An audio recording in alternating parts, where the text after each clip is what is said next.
She had been standing at the base of the granite wall for 11 minutes before anyone looked at her. Not the veterans in folding chairs along the perimeter. Not the park ranger stationed near the entrance. Not the family of 6 who had made the 2-hour drive from Billings and were too occupied with their own grief to notice a girl standing alone in the November cold with her eyes fixed on a name carved into the stone. She was 11 years old, small for her age, wearing a canvas jacket that wasn't warm enough, and holding a single yellow flower by the stem. She didn't cry. She didn't move. She just stood there in the way children stand when they have learned that the world does not always rearrange itself around their pain. Then something changed, not in the girl, but near her. A German shepherd named Ghost stopped walking, and the man holding his leash stopped with him, and for a long moment the only sound on that hillside was the wind coming down through the ponderosa pines. Before we continue, tell us where you're watching from in the comments below. If this story moves you, please subscribe and follow it until the very end. What you're about to hear will restore your faith in the people who still walk quietly among us. We read every single comment. We want to know how far this story travels. Staff Sergeant Cole Merritt, United States Marine Corps, retired, was 43 years old, and had not intended to be at the Montana Veterans Memorial in Whitefish on that particular Saturday in November. He had driven up from Kalispell to pick up a part for his truck from a salvage yard on Route 93, and had taken the long way back on a road he'd been taking for 2 years, without ever stopping at the overlook that marked the entrance to the memorial grounds. He didn't know what made him pull over this time. He had learned not to ask too many questions about the things his body decided before his mind caught up. He was a broad-shouldered man, 6 feet and a half inch, built the way men are built when they have spent 20 years treating their body as a tool rather than an ornament. His dark hair was cropped short on the sides and longer on top, and showed gray at the temples in a way that had arrived early and that he had stopped noticing. His jaw was wide and squared, and there was a thin scar along the left side of his chin from a piece of vehicle glass in Kandahar that had healed clean enough that you only noticed it in certain light. His hands were large and slightly roughened from the kind of work that doesn't stop when deployment ends. He moved through the world with a patient, unhurried authority. Not the restless energy of a man looking for something to happen, but the complete stillness of a man who had already seen what happens and had made his peace with it. His eyes were a deep, steady green-brown, the color of pine timber in overcast light, and they moved through any room or open space the same way regardless of context, systematically, quietly, registering what was present and what was absent in the same unhurried sweep.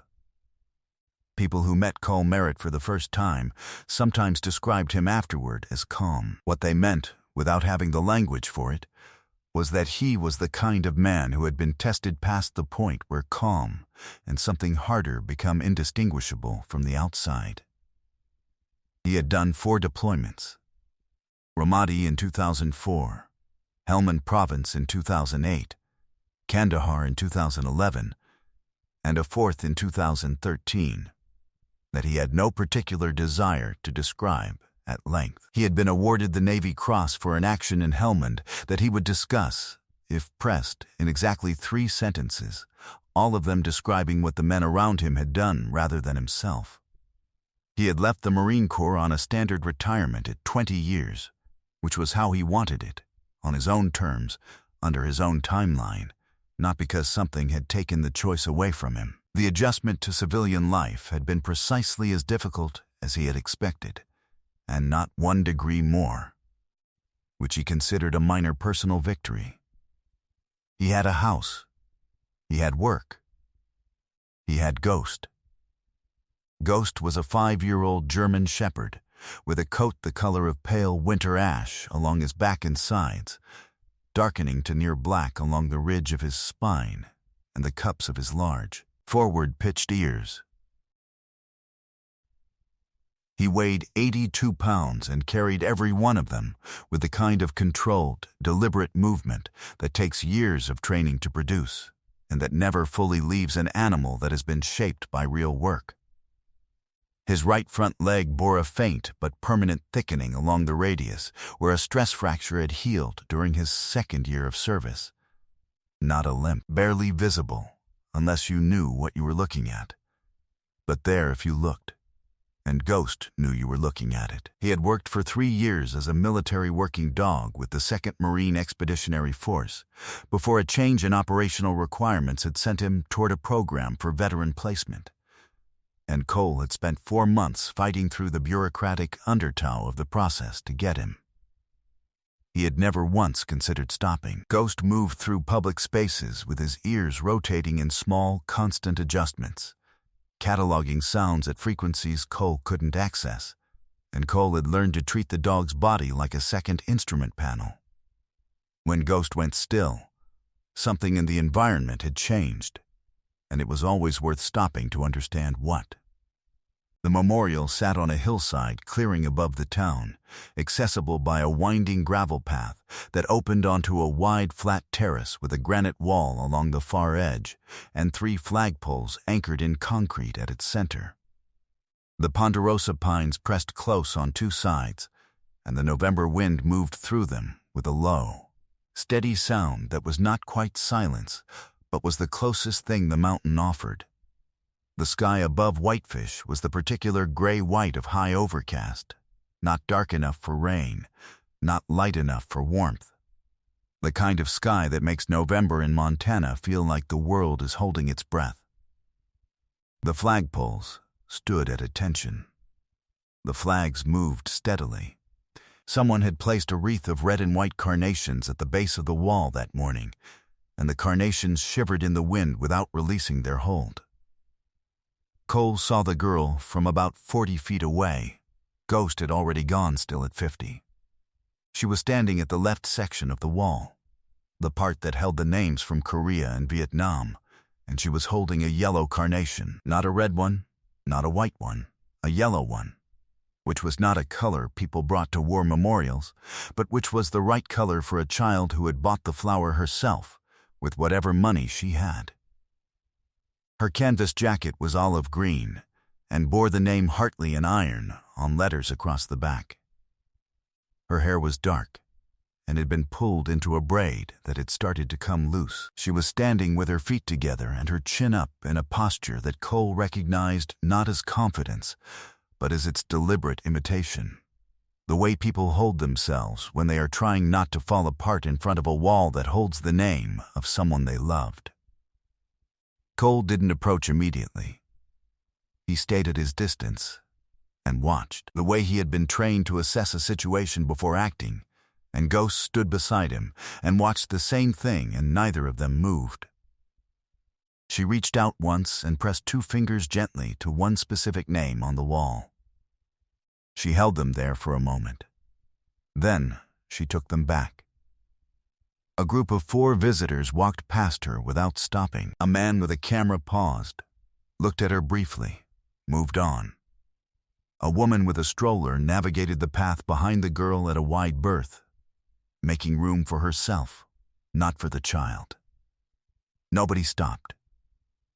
The park ranger near the entrance was looking at his phone. Cole moved toward her at a walking pace that he made deliberately unhurried, and Ghost matched it without being asked.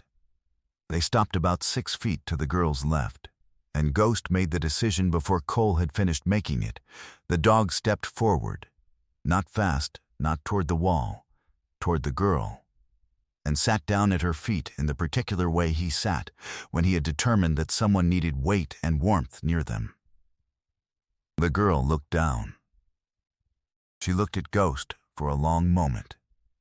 Then she looked up at Cole. "He won't bother you," Cole said. "He does that sometimes. You can tell him to move." "I don't want him to move," the girl said. Her name was Ellie Hartwell, and she was 11 years old, and she was here because of her grandfather, who was not. James Hartwell had served in the United States Army, 1st Cavalry Division, and had gone to Vietnam in 1967 at the age of 19 and come back in 1969 with a Bronze Star and a hearing impairment in his left ear, and a particular way of going quiet in October and November that his family had learned over 50 years not to disturb. He had worked for 31 years as an electrician in Kalispell and had coached Little League for 17 and had made his granddaughter a wooden jewelry box for her 8th birthday. With her initials routed into the lid, he had died of a heart attack 14 months ago, and the jewelry box sat on Ellie's dresser, and nobody had told her until 4 days after his name was added to the memorial wall, because they had been trying to protect her from something, and the thing they had been trying to protect her from had already happened. She had found out from a classmate. She had not told her mother she was coming today. She had taken the Route 40 bus from Kalispell to Whitefish, which ran on Saturdays and cost $4, and she had walked the rest of the way from the bus stop because she did not have money for anything else. She had bought the yellow carnation from a gas station along the route because yellow had been his favorite color. She had been standing at his name for 11 minutes when Ghost stopped walking. Cole sat down on the low stone bench that ran along the edge of the terrace, which put him at the girl's eye level without towering over her, and he listened to her tell him these things in the particular compressed, factual way that children tell important things when they have decided an adult is safe enough to tell. Ghost did not move from her side. When she got to the part about the bus, he heard something that didn't add up and let her finish before he asked about it. "Who knows you're here?" he said. "Nobody, really," she said.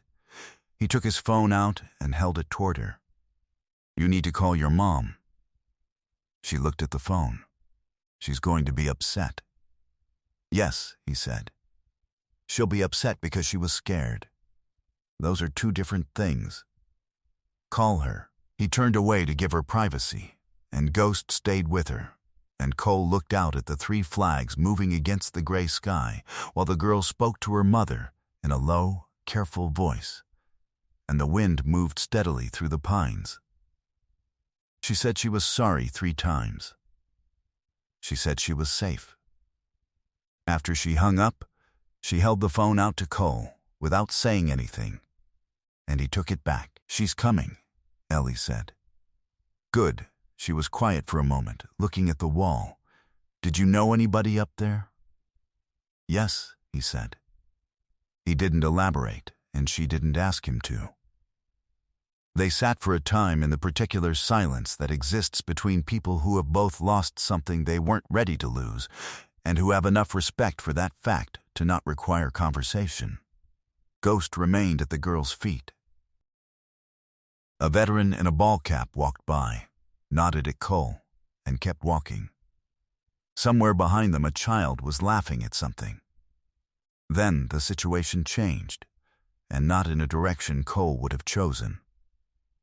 He had noticed the man during the initial approach, an attendant of some kind, mid-50s, wearing a khaki jacket with the Park Service logo on the breast, moving along the perimeter of the terrace and stopping at intervals to check on visitors. He had paid Cole no particular attention. But now he was walking toward Ellie with the expression of a person who has assessed a situation from 30 feet and reached a conclusion without all the information. "Excuse me," the man said. He was addressing Ellie, not Cole. "Is there a parent or guardian with you?" "She's with me," Cole said. The man looked at Cole, then at Ghost. "I'm going to need some documentation if the dog is going to be on the memorial grounds. We have a policy." "He's a service animal," Cole said. "I understand that, but our policy requires documentation on site. If you don't have it with you, I'm going to have to ask you to take the animal to the parking area."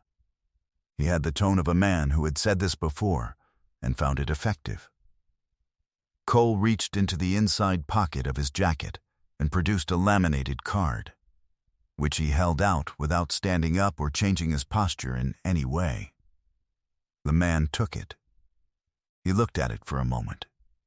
His expression shifted slightly, Not dramatically, just the small recalibration that happens when a person realizes they have misread something. Ghost's credentials were current and specific, and bore the seal of the Department of Veterans Affairs. "I apologize," the man said, and handed the card back. "No problem," Cole said. The man walked away. But Cole had noticed something during the exchange that he held in the back of his mind. The man had not apologized to Ellie, who had been standing 2 feet away while an adult spoke past her as though she weren't present. He filed it. It was the 3rd time in 30 minutes that Cole had watched an adult in that space look through Ellie Hartwell rather than at her.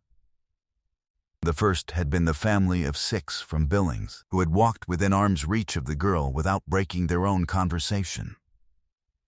The second had been the park ranger by the entrance, who had been on his phone while she had stood alone at the wall with no adult near her on a cold November hillside. Cole was not a man given to anger that exceeded its situation, but he had a particular sensitivity, developed over decades and sharpened by what he had seen in the field, to the specific injustice of people who were owed attention not receiving it. He made a decision. He pulled out his phone and made a call to a woman named Donna Reese, who ran the outreach coordination for the Montana Veterans Legacy Foundation out of an office in Missoula, and who answered on the second ring. He told her about Ellie. He told her about James Hartwell, the Bronze Star, the 1st Cavalry, the name on the wall, the jewelry box with the routed initials, the granddaughter who had taken a bus alone because nobody had thought to bring her. He did not editorialize. He gave Donna the facts in the order they had occurred, and when he finished, Donna was quiet for 3 seconds, and then said, "I'm pulling his record now. There's more," Cole said. He moved far enough from the bench that Ellie wouldn't hear the next part. He had done enough asking around in the 30 minutes since she had told him her story to understand that the accounting of James Hartwell's service was not as complete as it should have been. James had applied twice through the County Veterans Services Office for a formal recognition ceremony at the wall, the kind with the flag presentation, the rifle salute, the family gathered together, and had been told both times that the scheduling was backed up, that the process took time, that someone would be in touch. Someone never had been. James had died waiting for a ceremony that had not been delivered, and his granddaughter had come alone on a bus to put a flower at his name because there had been no other moment. "I hear you," Donna said. "I'd like to do something about that," Cole said. "So would I," she said. The County Veterans Services Office was managed by a man named Gerald Pratt, who had held the position for 9 years and whose office had processed, according to the Foundation's records, fewer formal recognition ceremonies in the last 3 years than any comparable county office in the state. The reason was not a mystery to the people who worked with him or around him. Gerald Pratt considered the ceremonial side of his role an administrative burden and had developed a habit of allowing applications to stall in the processing queue until families either stopped following up or, in the case of older veterans, no longer could. He had done this without consequence for 9 years because nobody had assembled the documentation in one place and put it in front of people with authority over him.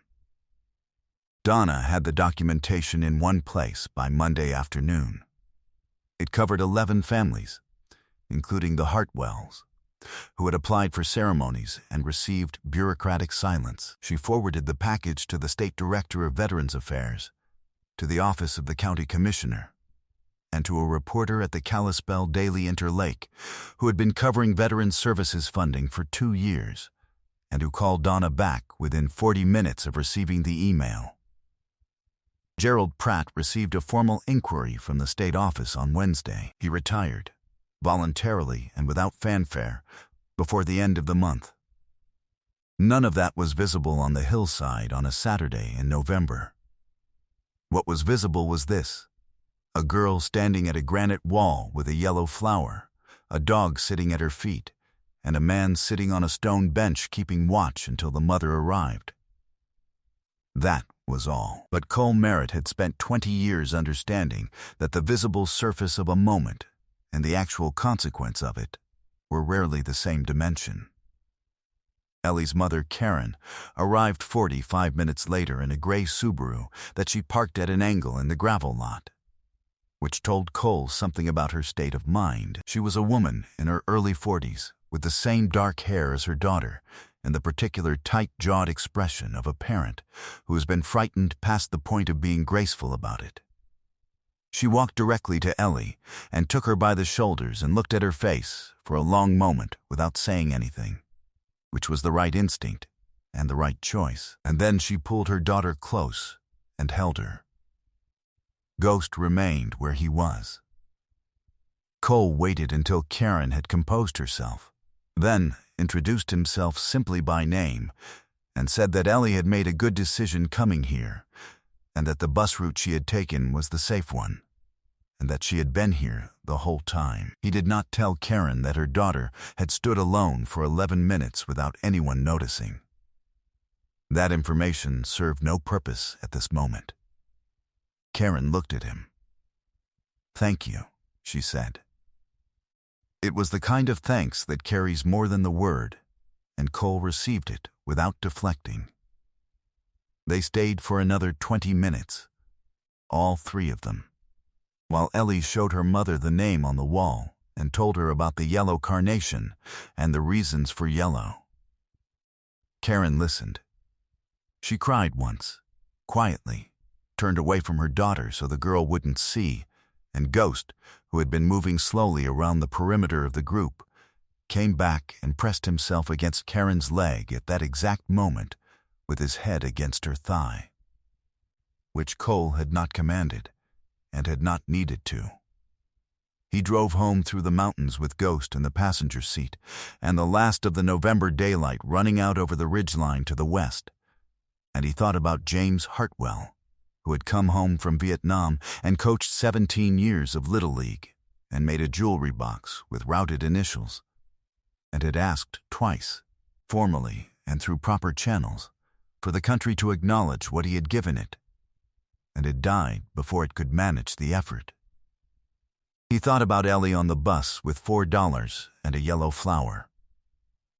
He thought about the Park Service attendant and the family from Billings, and the ranger with the phone, and the 11 minutes. He thought about what Donna had said when they'd finished the call. There are more like him, more names on the wall with no ceremony, more families who applied and were told someone would be in touch. He had not known, before that Saturday, that the Foundation's recognition program had a waiting list. He did now. He spent the drive home thinking about what he had that might be useful. Time, organizational experience, a working knowledge of bureaucratic obstruction, and a German shepherd who could sit next to someone in grief and understand exactly what was needed without being told.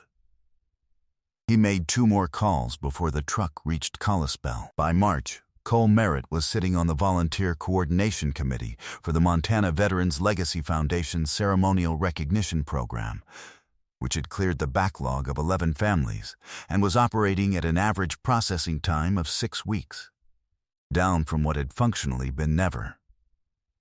He drove to 4 ceremonies that spring, always with Ghost, and at each one he stood in the back where families didn't need to navigate around him, and watched the flag presentations and the rifle salutes and the faces of people who had waited a long time to be seen. In April, the Foundation organized a formal recognition ceremony for James Hartwell at the Whitefish Memorial. Karen Hartwell was there. Ellie was there in a new jacket, a blue one, warmer than the canvas one, and she stood at the wall while a veteran presented the folded flag to her mother with the words that should have been said a long time ago. The rifle salute echoed down through the pines.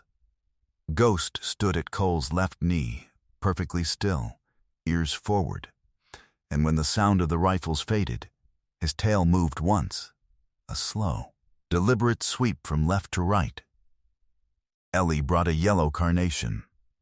Cole drove home on roads he knew through mountains he had come to consider his own, and the nerve damage in his right shoulder was no worse than usual, and Ghost slept in the passenger seat for the first time on a drive that Cole could remember.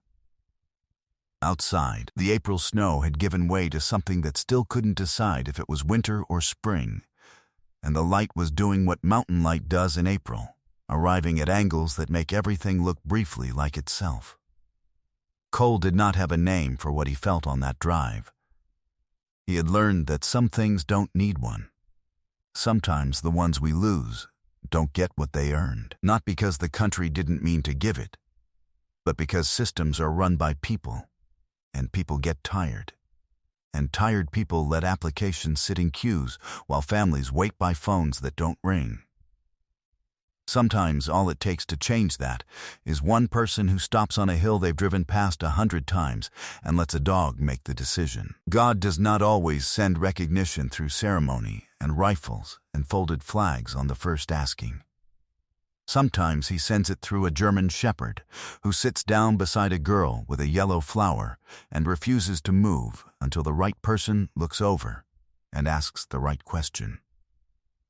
In this life, we pass people who are grieving in silence more often than we know, standing at walls and on sidewalks and at bus stops, holding the weight of someone irreplaceable. Sometimes the most powerful thing any of us can do is simply stop and stay, and let that be enough. If this story touched your heart, share it with someone who needs a reminder that it is never too late to honor the ones we lost. Leave a comment and tell us where you're watching from, and if you've ever known a veteran whose service went unrecognized, we'd like to hear about them. Their name deserves to be spoken. Your story may be the one that moves someone else to make the call they've been putting off. And if you believe in stories of service, loyalty, and the quiet people who show up when no one else does, please subscribe to the channel so you never miss the next one. May God bless you, protect your family, and keep you watchful for the quiet ones standing alone at the wall.